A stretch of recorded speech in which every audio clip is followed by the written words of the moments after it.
Bismillahirrahmanirrahim. Alhamdulillahirabbil alamin. Allahumma shalli wa sallim ala sayidina Muhammadin miftahi babi rahmatillah adada ma fi ilmillah salatan wa salaman daimaini bidawami mulkillah wa ala alihi wa sahbihi.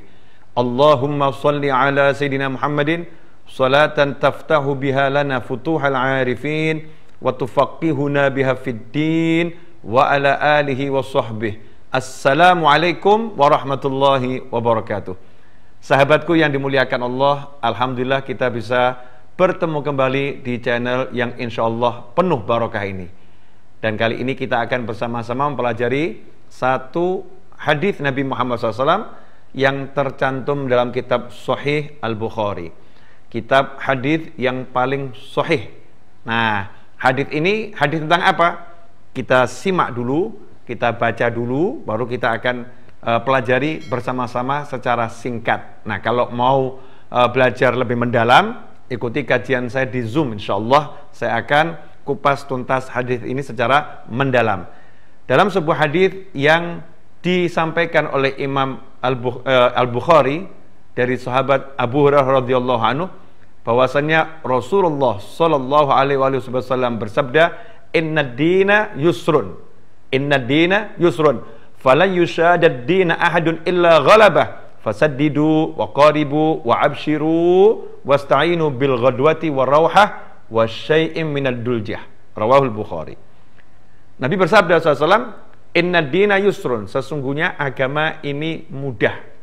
Ya, sesungguhnya agama ini mudah, dan tidaklah seseorang itu berlaku berlebih-lebihan di dalam dia menjalankan ibadah-ibadah yang sunnah. Dia berlaku secara berlebih-lebihan, melebihi batas kemampuannya, melainkan dia pasti akan dikalahkan oleh agama itu. Artinya amalannya akan putus, ya, dia akan kehilangan amalnya itu sendiri. Fasaddidu, karena itu beramallah secara benar dan tidak berlebih-lebihan, sesuai takarannya masing-masing.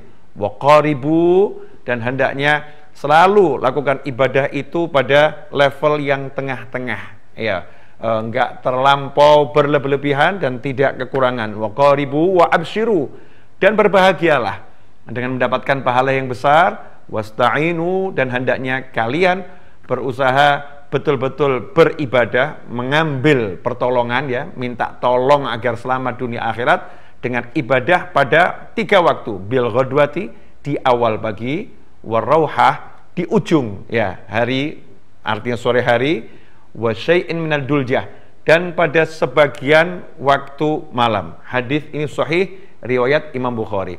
Ikhwani rahimakumullah, bersungguh-sungguh di dalam ibadah adalah kewajiban setiap muslim. Setiap muslim kalau ibadah ya harus sungguh-sungguh. Kemudian banyak, ya, melakukan amal soleh, maka kita juga harus banyak melakukan amal soleh, karena dunia ini ladang akhirat. Kita usaha di sini, kita akan petik hasil yang besar nanti di akhirat. Di dunia kita dapat hasil, tapi hasil yang terbesar nanti di akhirat. Nah, karena itu wajar jika seorang pengen sholat banyak, sholat sunnah banyak, puasa sunnah banyak, sedekah banyak, adalah sesuatu yang wajar, sesuatu yang positif, sesuatu yang bagus. Tetapi Rasulullah SAW mengajarkan kepada umatnya tidak berlaku berlebih-lebihan, melebihi batas kemampuannya sehingga meninggalkan yang wajib, ya, sehingga meninggalkan yang wajib. Itu yang dimaksud tidak boleh berlebihan, bukan tidak boleh banyak-banyak, ya, karena kalau kita lihat kaum solihin, orang-orang soleh juga banyak melakukan sedekah, banyak sholat malam, banyak berzikir, ya, melakukannya dalam jumlah yang sangat besar dan dalam jumlah yang sangat banyak. Yang dilarang, ya, yang diperingatkan oleh Nabi Muhammad SAW adalah sikap yang berlebih-lebihan, memaksakan diri sehingga mengakibatkan nanti meninggalkan ibadah yang wajib, atau menyebabkan dia meninggalkan hal-hal yang utama walaupun tidak wajib, tapi menjadi yang utama itu hilang, yang utama sirna, kehilangan yang utama karena dia terlampau berlebih-lebihan melakukan satu ibadah. Contoh, ada satu orang yang sholat malam dari ba'dal isya sampai subuh, menjelang subuh. Bagus memperbanyak sholat malam.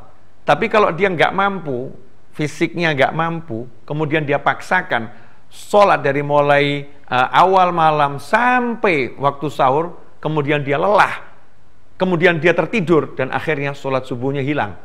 Ya, sholat subuhnya hilang. Waktu sholat wajibnya justru hilang. Maka ini bukan suatu yang mulia, dan inilah yang dihindari. Inilah yang dikhawatirkan oleh Nabi Muhammad Sallallahu Alaihi Wasallam. Atau seseorang yang dia sholat subuhnya nggak hilang, tetapi akhirnya dia kehilangan sholat berjamaah. Ya, karena dia tertidur, dia masih bangun di waktu subuh, tapi dia kehilangan sholat berjamaah. Nah, ini juga suatu kehilangan keutamaan, karena nilai sholat berjamaah itu lebih utama daripada kita sholat sepanjang malam. Ya, sholat subuh berjamaah ini nilainya sangat mahal, tidak bisa dibandingkan dengan sholat-sholat sunnah yang lain, karena ini bagian daripada sholat fardu, daripada sholat wajib. Kemudian ada juga orang yang rajin cari ilmu, pagi, siang, sore, malam dia datang dari satu majelis ke majelis yang lain, bagus. Tetapi kalau dia berlebihan sehingga mengabaikan kewajibannya sebagai seorang istri, harus melayani suami, sebagai seorang ibu harus mengurus anaknya, dia abaikan semua itu, maka ini bukan sesuatu yang positif, justru sesuatu yang negatif. Nah, Nabi kita SAW mengajarkan agar kita mengambil sikap tengah. Saddidu wa qaribu, artinya sikap tengah. Ya, tidak over sehingga meninggalkan yang wajib, sehingga terjerumus yang haram, dan juga tidak kemudian tersungkur jatuh, nggak ngamalin apa-apa, sehingga kehilangan banyak kebaikan, ya, kehilangan banyak kemuliaan. Sikap tengah. Nah, sikap tengah itu bagaimana? Yang diajarkan tadi dalam hadis oleh Nabi Muhammad SAW. Apakah itu? Rasul menyatakan dalam hadis tersebut, hendaknya kalian wasta'inu, ya, wasta'inu, ambil pertolongan, ya, agar selamat dunia akhirat dengan beramal di 3 waktu. Kalau mau dapat tambahan, mau dapat bonus, ya, maka 3 waktu ini manfaatkan sebaik-baiknya. Yaitu kapan itu? Bil ghadwah, di waktu pagi. Ya, di waktu pagi itu kapan? Setelah sholat subuh. Ya, setelah sholat subuh sampai matahari terbit. Ya, waktu ini waktu yang sangat mulia, waktu yang sangat utama. Maksimalkan waktu yang singkat itu dengan zikir, dengan doa. Duduk fokus zikir doa, ya di situ waktunya. Ada pula yang mengatakan bil ghadwah, di pagi hari adalah mulai dari sholat subuh sampai nanti zuhur. Ya, waktu zuhur itu subuh sampai zuhur, termasuk waktu duha. Ini waktu yang utama. Kalau mau banyak-banyakkan ibadah, ya di situ waktunya. Nah, perbanyak di situ zikir, perbanyak di situ sedekah, ya, perbanyak di situ qiraatul Quran. Atau tambah satu waktu lagi di ujung hari, sore hari, ya, menjelang maghrib. Nah, menjelang maghrib, manfaatkan itu. Jadi awalnya dan penutupnya, ya, awalnya dan penutupnya. Manfaatkan ini sebaik mungkin untuk berzikir kepada Allah Subhanahu wa taala, untuk beramal soleh. Kemudian ditambah satu waktu lagi, wasyai' minal duljah, sebagian daripada duljah. Apa itu duljah? Duljah adalah waktu malam. Ada mengatakan duljah adalah seluruh waktu malam, dari awal sampai akhir, sampai subuh, itu duljah. Ada pula yang mengatakan duljah itu adalah waktu sahur. Ya, waktu sahur. Makanya kalau kita lihat para ulama, para habaib, para kiai, itu selalu mengajarkan kita untuk banyak-banyak zikir di 3 waktu tersebut. Waktu setelah sholat subuh, waktu sebelum maghrib, dan waktu di antara maghrib dan isya, awal malam, waktu di antara maghrib dan isya. Kalau bisa, bagus lagi, sebelum adzan subuh, setengah jam sebelum adzan subuh, gunakan untuk ibadah. Nah, ikhwani rahimakumullah, inilah waktu yang akan menyelamatkan kita, yang mendatangkan pertolongan dari Allah Subhanahu wa taala, dan itu adalah mudah untuk dilakukan karena agama sifatnya memberi kemudahan, tidak memberikan beban dan kesusahan. Jazakumullah khairan.